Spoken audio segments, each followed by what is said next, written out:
Okay, we're going to go ahead and get started. This should be a short meeting since it's organizational. One thing as a housekeeping matter, I remind everyone, whether we're on the 8th floor or on the 2nd floor, I remind everyone the same rule. Be very careful. If you want to speak, press this button and a green light will come on. If you do not want to speak or be heard sidebarring with someone, turn said button off, because this button not only goes out to the entire Capitol complex, but it also goes out online.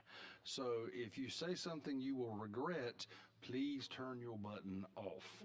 This is someone who's speaking from experience. So that being said, I'm going to call this meeting to order, and why don't we go ahead and have a roll call. Rebecca?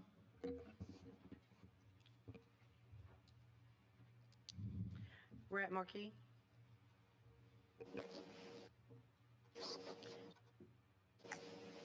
Jimmy Baker. David Walters in place of Chancellor. Thank you. Prince Chestnut.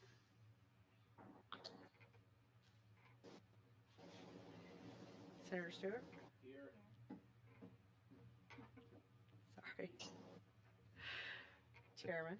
Here. Commissioner Ham. Anyone for DOC? Commissioner Boswell. Here. Medicaid.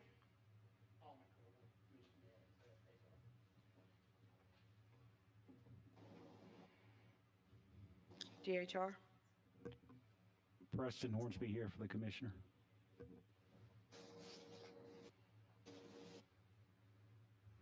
And we already had Mr. Walters for Jimmy Baker, so we're also going to count you for the community college system. Okay, yes. Thank you. I think Preston for the first one online too. We have a few people who get online. I think Secretary Reed's online too. Okay, great. Great. Thank you.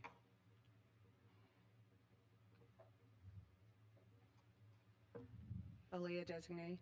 Sam? Yes. And Reed is online. Veteran Affairs. Yes, ma'am. Here. Prosecution Services, District Attorneys Association. Chief Justice, Supreme Court. Here. Representative for City and County Governments. Is there a judge online or anything like that? We have Jerome Keys from SBLC. He's also online. Thank you. SPLC is online, and Ronald McKeithen. Here. I saw him. Thank you. Thank you, Rebecca. Okay, so if everyone who's here today could introduce themselves, then we'll get down to the very quick business of the day of organizing and kind of laying out a plan of where we're going forward. So far end, if we all want to just work our way down. Yes, sir. Good afternoon. Jeff Newton. I'm the Commissioner of the Alabama Department of Veterans Affairs. Thank you. Kim Boswell, Commissioner of the Alabama Department of Mental Health. I'm Sam Adams, Director of Governmental Affairs at the Alabama Law Enforcement Agency, sitting in for Secretary Taylor. Sarah Stewart, Chief Justice of the Supreme Court, and I also brought with me Bennett Wright, who's the Sentencing Commission head and also the head of the Criminal Services Division at the Administrative Office of Courts, as a resource and backup. I'm Cam Ward, Director of Bureau of Pardons and Parole and Chairman of the Commission. Rebecca Bensema, Assistant Director of Reentry and Rehabilitation, Bureau of Pardon and Paroles. I'm the clerk. Alabama Senator Robert Stewart, District 23. David Walters, Vice Chancellor of Adult Ed and Correctional Education for the Alabama Community College System, representing Chancellor Baker. I'm John Moody. I'm the Deputy Director of the Office of Prosecution Services and also the Deputy Director of the District Attorneys Association. Paul McCorder for Commissioner Azar, Alabama Medicaid. Ronald McKeithen, Director of Second Chance, Alabama Appleseed. And Preston Hornsby, Chief of Staff at DHR for Commissioner Buckner. Yeah, if the online people want to introduce themselves, if we can hear them.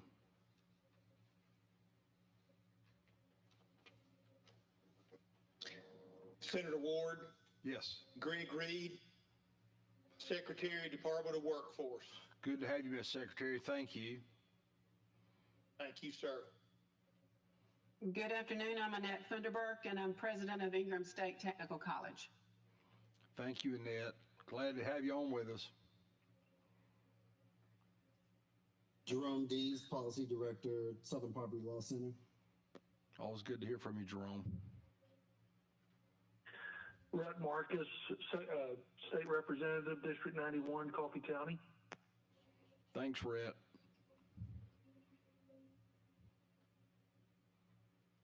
Hi, good afternoon. Megan Pfeiffer, Project Manager for Reentry 2030 at the Council of State Governments Justice Center. Thanks, Megan. We're going to call on you later, too, to kind of give us a brief overview of what we're looking at. Anyone else?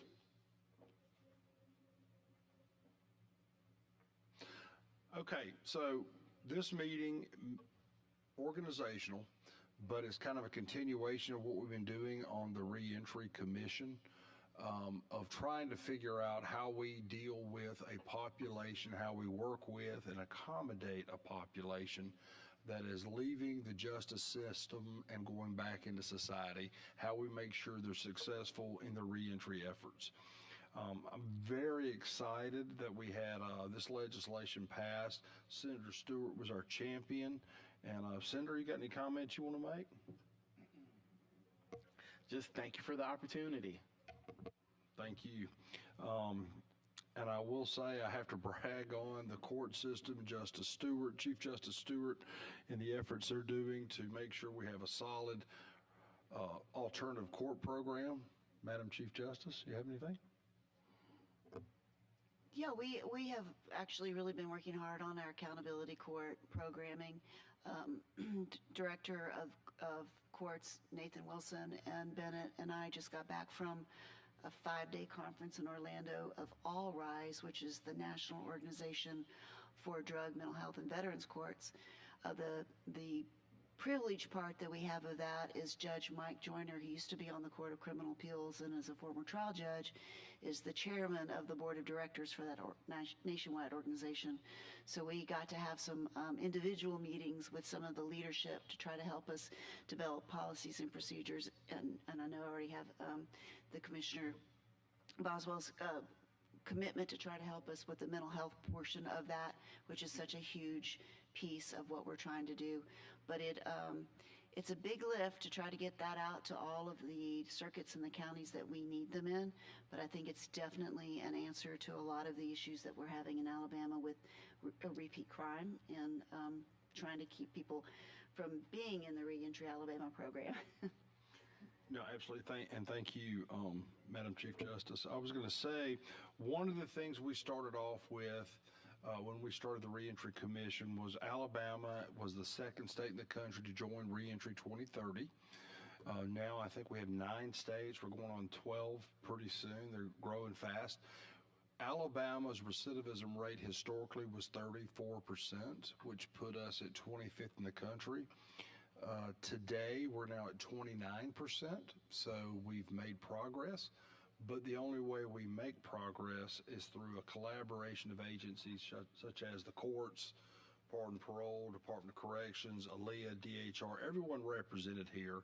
Mental health in particular is one of the biggest driving players. But I think that collaboration, having these conversations, can go a long way in achieving our goal of reducing recidivism to under 15% by the end of this decade. If we were under 15% recidivism rate, we would actually be one of the top 5 states in the nation as far as crime on the back end. I call it the recidivism rate, crime on the back end, people who've been to prison, touched justice system, but never went back. So I think that's all of our goals. We work at it from different angles, but I think this collaboration gives us a real opportunity to make some changes. So that being said, Rebecca, you want to take that one up?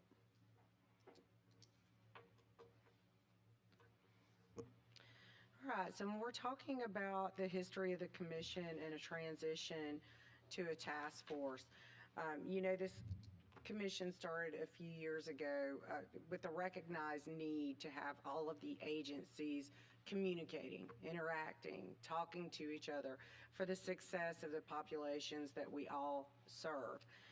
There have been recommendations throughout the years, and there's been a lot of great work done by this commission and a lot of connectivity that has happened and communication that has happened.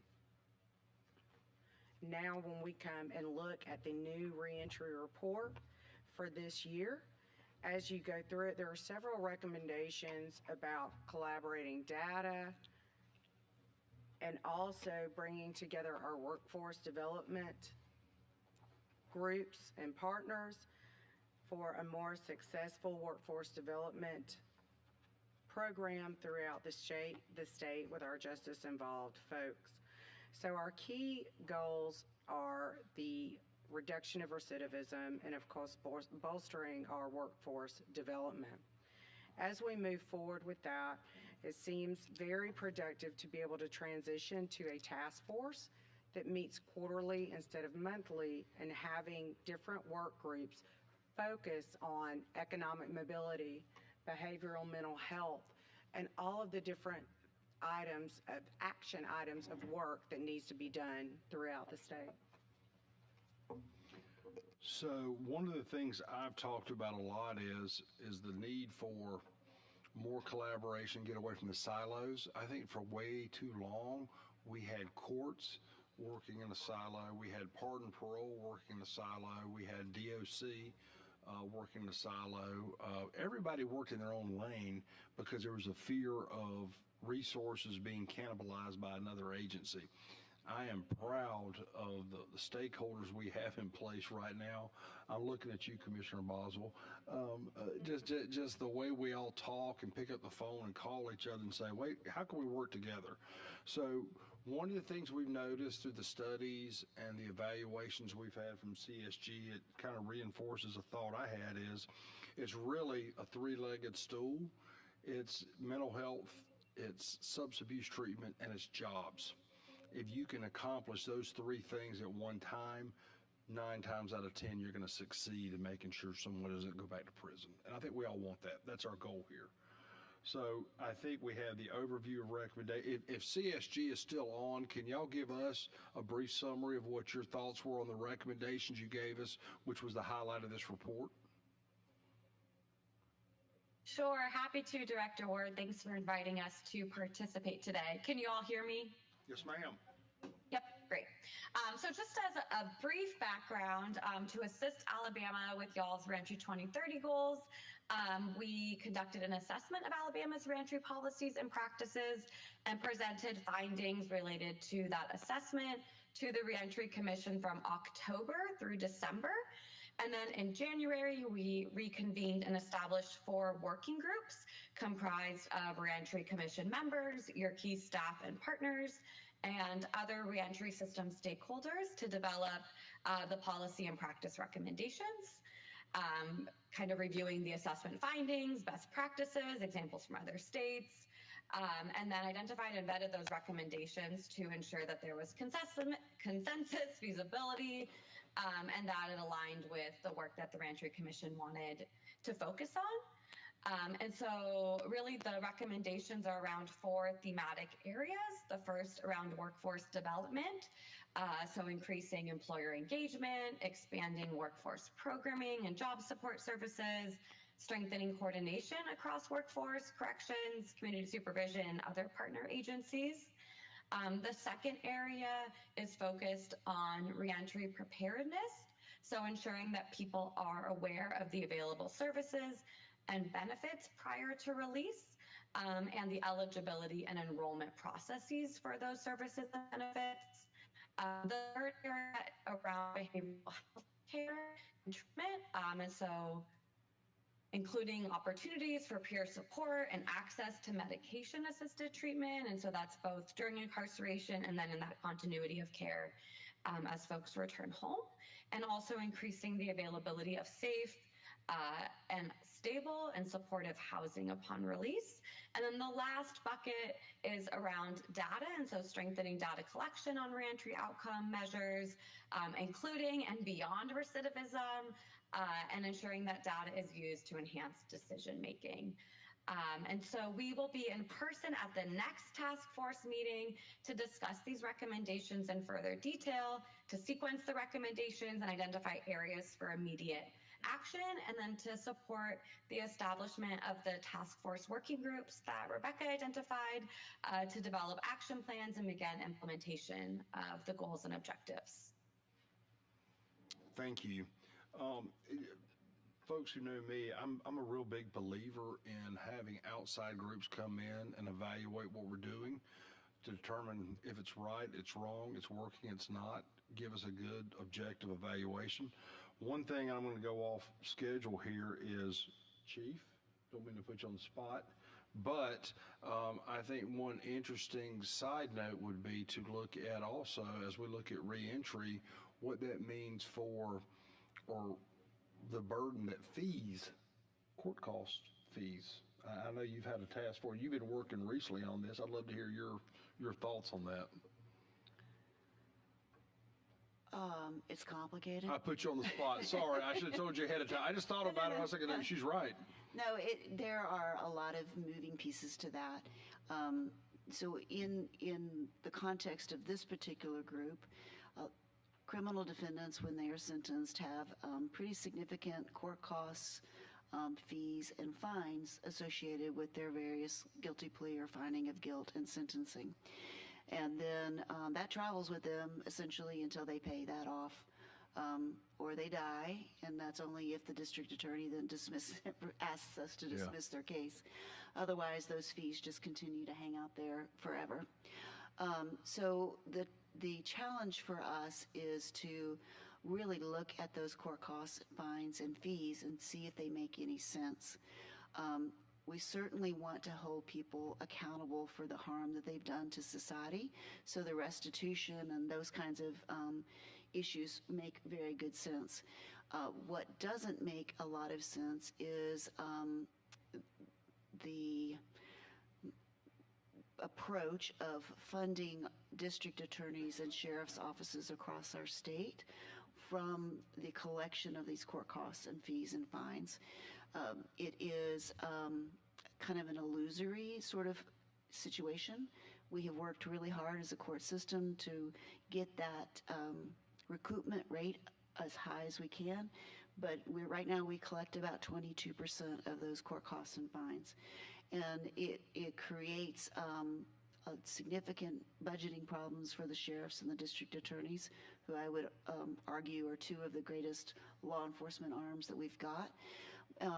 But the burden on this also is really difficult for criminal defendants to manage when they do get out, either whether they're in probation or an accountability court, or they get out of prison at the end. And it becomes something that affects their families, their ability to get jobs, their ability to hold on to any of the money that they put in their pocket after they get the job. That affects housing, that affects transportation, and it becomes kind of a never-ending cycle that's really unsupportable and unsustainable. So the task force on court costs, trying to look at all of that, look at the disparity in application, the disparity in collection, and again, what are the goals, what are the policy goals of the legislature, and is this process meeting those in any way? Yeah, and I think you're exactly right. And that leads into, so the process going forward of this commission, we've had various forms of it over the years, but at the end of the day, how do we make sure someone who was touching the justice system or formerly incarcerated, make sure they don't go back into the system? That's our goal. What do we do to stop that? And it's everything from court costs to proper mental health support, proper substance abuse support, job training from the private sector. Secretary Reed was on. And I think that it's a combination of two or three things. It's not one issue. And I think we have to be very cognizant of that. And it's going to require agencies sometimes to say, hey, maybe I have to give up this to help Commissioner Boswell or, someone else to get it done so that we're working together for a common goal. As I said, going in, the idea of nationally saying that we're going to reduce recidivism in half by the end of this decade is doable, but it's only doable with the people sitting at this table and other stakeholders. So going forward, one of the things we're looking at is, like Rebecca said, quarterly. Had it not been for the way the statute was written, I do not believe in summer meetings. I think that's bad because we all have other things going on and no one wants to be in this building during the summer. They maybe want to be in the new building during the summer, but not this building. So we'll meet quarterly, but we'll also establish task force meetings. So everyone will be divided up into individual committees to discuss informally, however you want to, your ideas and recommendations on how we get here. It'll be a long and tedious process, but I think that's a better way of doing it because there are people up here who are experts in, say, mental health, the courts, other people are more experts in job training. Let's let them come up with an idea they have that can open up avenues to reduce recidivism, then bring them all to the table and see how we can mesh it into one final product. Also, for those of you who know me, even when I was here in the legislature, I have a very, very stickly habit about saying meetings should last an hour. If we go to an hour and a half, that means we've really opened up discussion. I just don't believe if you can't get done an hour, you shouldn't do it. However, I also want to make sure we do this. We will have a couple of extended meetings where we allow the public, I want the public to come in and weigh in with the comments. Different interest groups, people from the public should be allowed to come in and weigh in public comments. I think the public comments help a lot in crafting a final proposal of legislation that we can send the legislature that we feel confident that's going to help us reduce recidivism in Alabama. Anything else? Now, I just wanted to reiterate the importance of the task force and how thankful that we are that everyone is here together. And these task force items are going to be action items. When we say action items, there will be action in the state as there already has been. So it's very exciting when you look around this room, all the different partnerships that have come from this commission and all the different actions that have come out of this commission. So just very excited about the next steps and the build out of this task force and the working groups that will come from it. Half of our legislation from my agency this time came from this task force. That's where we pushed it. Occupational licensure came from here. We had several other bills, and it's just a lot of it's common sense. And you go, well, that's why don't we do that? But we're state government. That's what we do. So. Any comments from anyone up here? Senator Stewart, you want to weigh in? Our champion? No, just excited about the direction we're going in as a state and dealing with recidivism in a very meaningful way. I want to thank Ms. Rebecca for her commitment to ensuring that we have action items and that we are accountable to make sure that we continue this good work. I do want to give a shout out. There's somebody in the audience, Miss Dina Dickinson. Can you stand up, my friend, Miss Dina? We go way back. When I was a young fraternity guy, we had a forum, and she spoke on the forum. And it was about mass incarceration, and she advocated and talked about community-based solutions, and that was way before I got elected to office. And so this represents a full circle moment. And she is also with Miss Stacy Fuller, came with her from the Birmingham Reentry Alliance. And so they're doing great work regarding community-based solutions, and we have a lot of work on the policy front to hone on to ensure that we're not continuing to stigmatize the formerly incarcerated, and that they have a true shot once they are out. And so I look forward to continue engagement, and I'm very excited to how we'll grow by leaps and bounds. Thank you. Any other comments? Veterans Affairs? Y'all are a crucial part of it, I promise you. Yes, sir. We plan to do our part as far as the teamwork and working with the other agencies to make sure that our veterans that are brought back into society have what they need to be successful. So we look forward to working on the team. Some of the data that shows up that I see a huge number of PTSD coming back from the withdrawal from Iraq and Afghanistan. That I see that population increasing more and more, that we can all work together. I mean, absolutely. The collaboration, sharing data would help. Right, absolutely. Look forward to that. Commissioner Boswell? Just really happy to be here and grateful for the partnership. I don't know how many states have mental health and substance use embedded in their day reporting centers, but Alabama does, which is pretty phenomenal. And very excited about some work we're doing with veterans and a group we're meeting with next week to talk about PTSD and what is the most effective intervention for PTSD. There are a lot of folks out there who talk about that a lot, but it's a little more complicated to address that issue. And so we're just really, really excited about that work and very excited to be working with Chief Justice Stewart. We've had many conversations that I think will just enhance this partnership as well. So really glad to be here today. Thank you. Madam Chief Justice, you got anything else? Just a couple things. Focusing on veterans is really a big issue for us in the accountability court area. When we have a graduate from a veterans court, the recidivism rate there is about 9%. So it's a very successful program, primarily because those participants are used to discipline and rules. And then the other big, huge piece of that is the veteran mentor that you all always supply to us, which really helps those folks. So we're trying to use kind of that model with some peer mentors in our mental health courts and drug courts to try to see if we can get maybe not the same results, but closer to that kind of recidivism rate.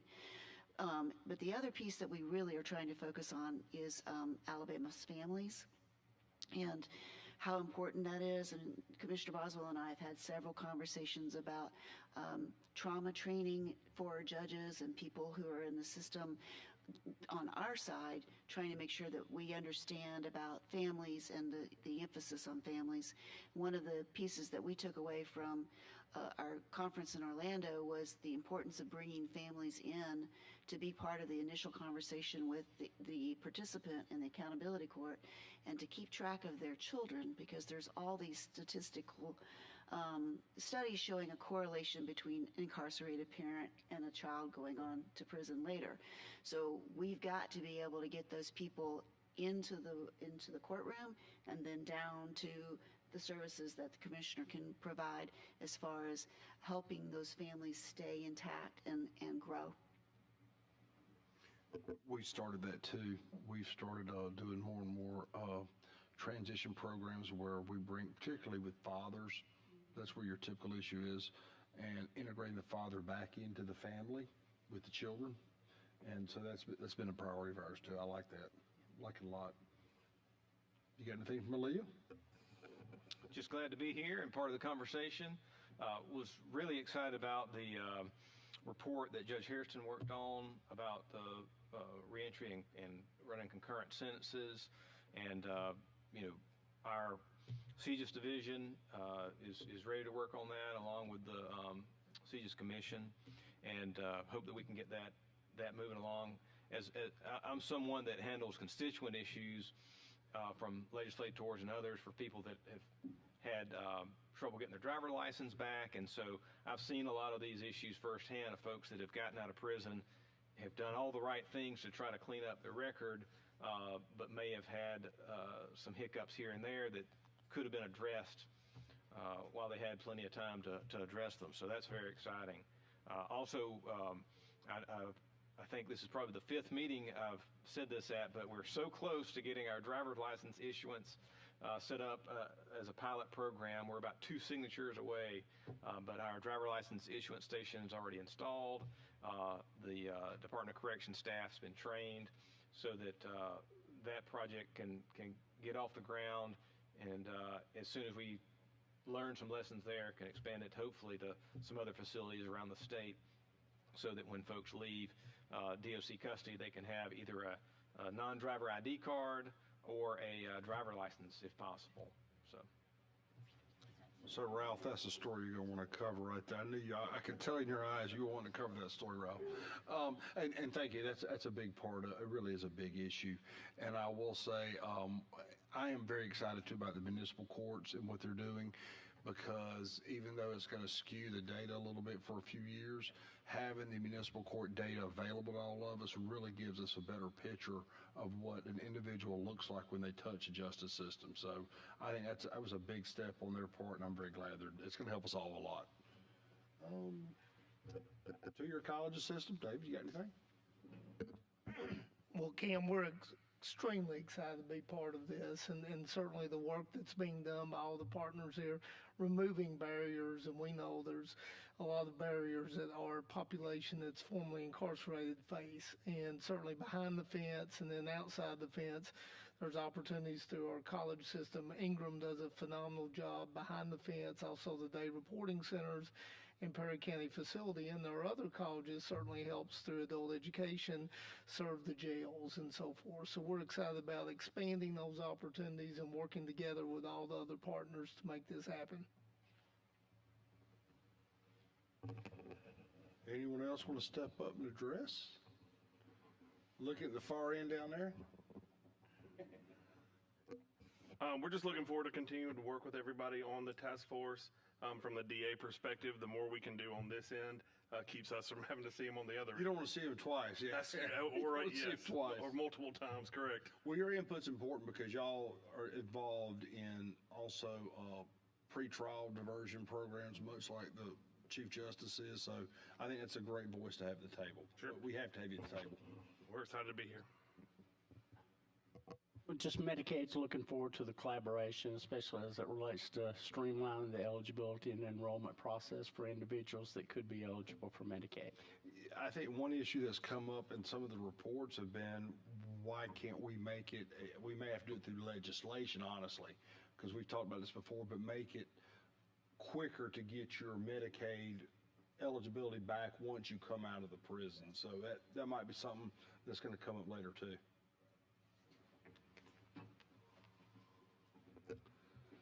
The Alabama Department of Corrections stands ready to work with all our partners. We're excited about going forward with this effort because, like we all say, we do not want repeat customers, and that's our primary goal, is to protect society by offering the best chance for rehabilitation. And I want to jump on what the Chief Justice talked about on the court costs. I think it's important as a task force that we make clear that restitution is sacrosanct, because that makes victims whole. So sometimes things get lost in that. We're talking about the other court costs, and I think that's important as well, is that while we're working on the people returning out of prisons and so forth, that we do keep the victims in mind, and we don't want further victims, so that's why we have to do the best job we can here.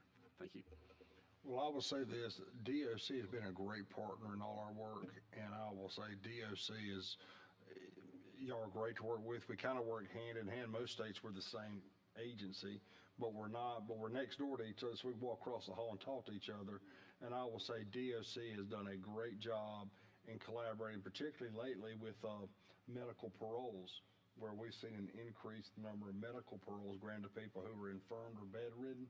I think that kind of collaboration going forward is a great thing. Let me add one more thing too on the ID cards. I don't think the general public's quite aware. There's a lot of moving pieces to doing that. As we found out just in the pilot, there's certain things that have to be made on technical things. So it's just not a simple fact of let's just pop one in there. There's a lot involved in that with that, and we really appreciate Aaliyah's cooperation in assisting us in the pilot, and we look forward to putting them in other institutions as well. Thank you. I think by far I might be the most excited person in this It's going to be a pleasure to work with y'all. I've had to deal with a lot of these issues, and it's things that I'm reading in this that I'm so excited about and can't wait to get in some rooms and talk with people from the mental health, from the education. I've even worked with Gaston State a number of times, and so I'm very excited and looking forward to it and hoping that we can accomplish a lot of things. Thank you. Caboose. I can assure you, Commissioner Buckner will continue to work in the right direction here for the commission and do whatever's asked. DHR stands ready to help. And I think closing out here, I think the diversity of the people on this commission speaks a lot about what we're trying to do, because it sometimes becomes where it's just we want a one shot. If we do this, everything's fixed. And in the criminal justice system, it's just not that simple. You're probably talking about 8 or 9 different types of fixes that apply to different people at different times of their life. But I am very thankful, and I've said this many times, of the partnerships. People, I'll be the first to say, as someone who served in multiple branches of our government, that sometimes our government doesn't always make us very proud here in the state. We do things good and bad, but oftentimes the good gets overshadowed by the bad. And I will say this, having the group together here that is collaborating between executive, judicial, and legislative branch, it really provides an opportunity that we don't see very often in this state, because we're sharing information, sharing resources, and we're not worried about egos or turf warfare. And I think that makes a huge difference. We have experts in every field. We have a public meeting so that people can come in and hear openly what we're talking about. And I think we have a real opportunity with the leaders we have in place to move forward. So I think this is just it's a great commission. We're going to have a great opportunity. We'll be emailing out the individual task force assignments, what we think we've kind of gotten some feedback what everybody wants to do, but then we'll start laying out also some goals at the next quarterly meeting and say, these are our goals, this is where we're headed in these 4, 5, or 6 categories. How do we get there, and who are the people in this room that can help make it happen? So that being said, it is 2:45 and the meeting's adjourned. Thank you.